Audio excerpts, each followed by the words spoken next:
Over the past few months, we've been seeing rumors of Apple working on a gaming console, which could apparently compete with the PlayStation 5 and the Xbox Series X. Now, a lot of you guys are gonna laugh at that because gaming isn't really Apple's strong suit. But I've been digging through Apple's developer videos and I'm seeing Apple do things that they've never done before in terms of gaming. And then if you add in certain rumors and leaks that have been going around, I'm convinced that Apple is gonna make a huge push into gaming very soon. So in this video, I'm going to discuss the current problem with gaming on Apple devices. I'm going to talk about this rumored console and what I think it's going to end up being. I'm going to tell you why it finally makes sense for Apple device gaming to make a huge comeback, and I'm going to reveal everything that I found in Apple's developer videos that led me to believe that all of this is going to happen. By far, the biggest problem with gaming on Apple devices is that it just hasn't been worth the effort for a lot of game developers. Of course, the gaming market for iPhone and iPad is huge, and it's been growing over the years, but that's just not the case for the Mac and for the Apple TV. In order for a game developer to bring their game to the Mac or the Apple TV, they had to build their games using the Metal framework. And to do that, their entire team had to be using Mac computers, so that's a big investment for a company that uses Windows machines for their game development. And if they did end up making that investment, they would run into an issue where the gaming market wasn't big enough to make it worth it. In this article from Fast Company, Raw Fury Games created an Apple TV version of their game Kingdom New Lands, and 5 months after launch, they only sold about 600 units on Apple TV compared to 54,000 for the iOS version. Minecraft Apple TV Edition was released in 2016, but it was actually discontinued in 2018 so they could reallocate resources to the platforms that their players use the most. Only a couple of months ago, Valve ended Steam VR support for macOS so they could focus on Windows and Linux. And back in January of this year, the developers of Rocket League ended support for macOS and Linux platforms because it was no longer viable to maintain the game on those platforms. So what we're seeing is a trend of developers ditching the Mac and the Apple TV, and the main reason is that they have to spend a lot of extra time and resources updating and fixing bugs specifically for those platforms. But that's not the only reason why developers are avoiding them. For example, on the Apple TV, the Siri remote is incredibly limiting and it simply doesn't work for a lot of games. Yes, other game controllers are supported, but according to Gordon Van Dyke from Raw Fury Games, not a lot of people buy additional controllers for their Apple TV, so it kills their ability to bring their games to that platform. So what can Apple do to fix this? Well, a developer named Patrick Hogan told Ars Technica that Apple needs to do 3 things to fix gaming on the Apple TV. 1, they need to include a full-featured gaming controller with every Apple TV. 2, they have to market the Apple TV as a gaming platform.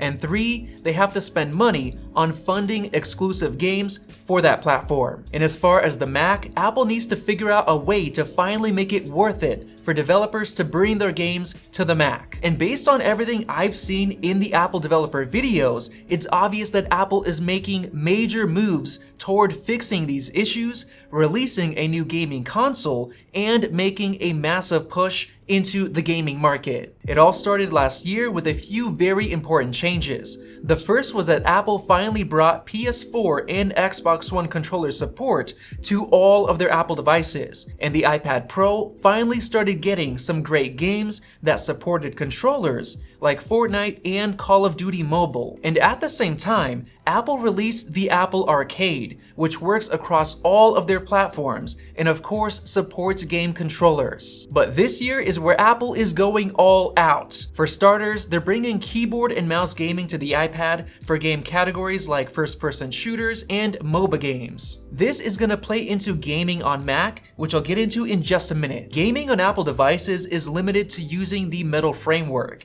and for the first time ever, Apple has opened up their Metal developer tool tools to be used in Windows 10. So essentially, game developer studios that use PCs for their entire team can now finally build games for Apple devices without having to invest into a full set of Mac computers. Apple is also going big on controller support this year, adding support for new controllers like the Xbox Elite Wireless Series 2. And they're adding a ton of new sensor support like haptic feedback, rumble, new motion sensor support including the gyroscope, PS4 controller light bar support, battery level support, a new API which automatically switches between controllers on the Apple TV, and the most important thing of all, game controller input remapping support. So basically, Apple is setting up full-fledged controller support for the first time ever. Now yes, all of that new support sounds great, but how is Apple going to convince developers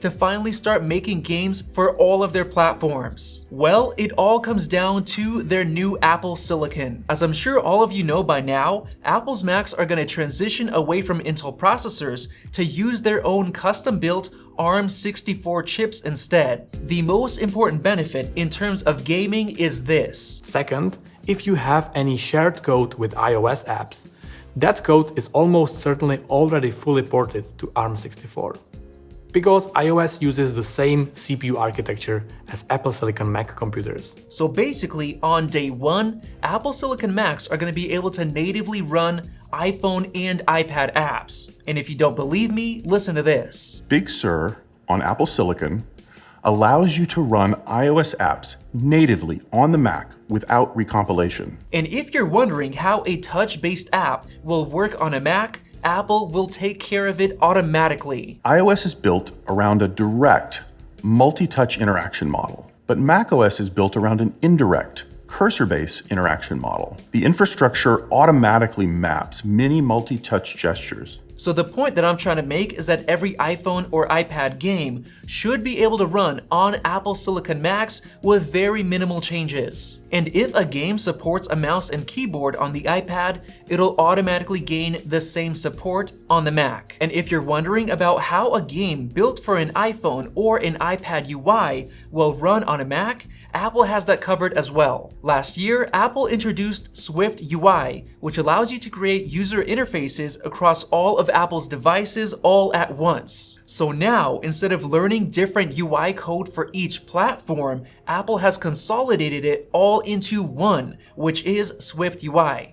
So you can build one app for one platform, and it's now many times easier to bring it to the rest of Apple's platforms, since it shares a lot of the same code. And on top of that, in March, Apple finally added universal purchase for Mac apps. So when you buy an app or pay for an in-app purchase, it works across all Apple platforms by purchasing it just once. And this year, Apple has finally redesigned the Game Center with new features like tracking achievements, leaderboards, and profiles, and it works across all of Apple's platforms. They've also made updates to Replay Kit for the Mac, which allows you to have in-app screen recording, screen capture, and even live streaming of your gameplay. And it even works with buttons on game controllers. So what I'm ultimately leading to is that for the first time ever, every Apple device runs on Apple Silicon. This is huge because a game developer can create a game just one time and use Swift UI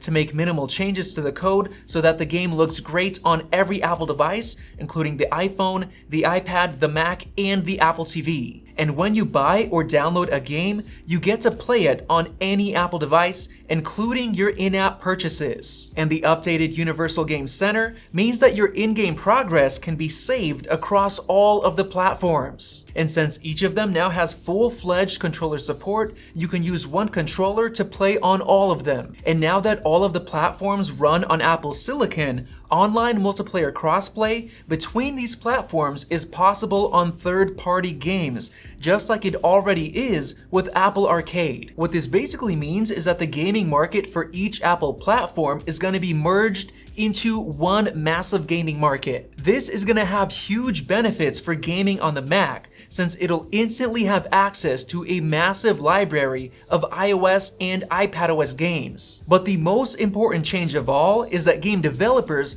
will no longer have to create, update, and fix bugs for multiple platforms. They simply have to do it once and make minimal code adjustments for each platform, making it take much less time than ever before. Now, a lot of you guys are gonna say that mobile gaming isn't real gaming, but what you need to understand is that this transition is just the beginning. Because the different Apple platforms will be merging in terms of game development, there is gonna be more incentive than ever before for game developers to create new demanding titles for Apple devices. And because Apple's chips are becoming increasingly more powerful with each year, and Apple's Metal 2 is now adding high-end features like ray tracing, developers can now create really great AAA title games for Apple devices. So basically, all of these new features that Apple has been adding over the past year, and especially at this year's WWDC, are signaling a massive move from Apple to re-enter the gaming market. So with all of that said, let me show you guys how I think Apple is gonna handle this big push into gaming. Sometime later this year, they're gonna announce a new Apple TV with a very powerful Apple Silicon chip that is gonna have a dedicated cooling solution, and they're gonna market it as a gaming device. There's also a good chance that they're gonna release the rumored Apple branded gaming controller, which could be included with or bundled with the new Apple TV, and it's also going to support every Apple device like the iPhone and the Mac. And at the same time, they'll show off how switching to Apple Silicon has allowed them to enable crossplay multiplayer, which allows you to play the same game on any Apple device, whether you're at home or on the go. They'll also talk about how it's easier than ever before for developers to create, update, and fix bugs for each of their platforms all at the same time, instead of having to dedicate lots of time and resources to support all of the different Apple platforms. They could even work with a major AAA game developer to bring a massive popular title to Apple devices to help market their new push for gaming. And with time, as gaming on the Mac and the Apple TV continues to grow alongside iOS gaming, more and more developers will start to bring their games over to Apple platforms. And thanks to the advancements in processor performance and Apple Silicon technology, Apple devices will be able to run more powerful games than ever before. So there you guys have it. That's how I think Apple is going to make a huge push into the gaming market starting later this year. If you disagree with me, go ahead and let me know your thoughts down in the comment section below. And if you enjoyed this video, go ahead and tap the like button and click the circle above to subscribe, and make sure to check out some of our other Apple Silicon content right over there. Thanks for watching, and we'll see you in the next video.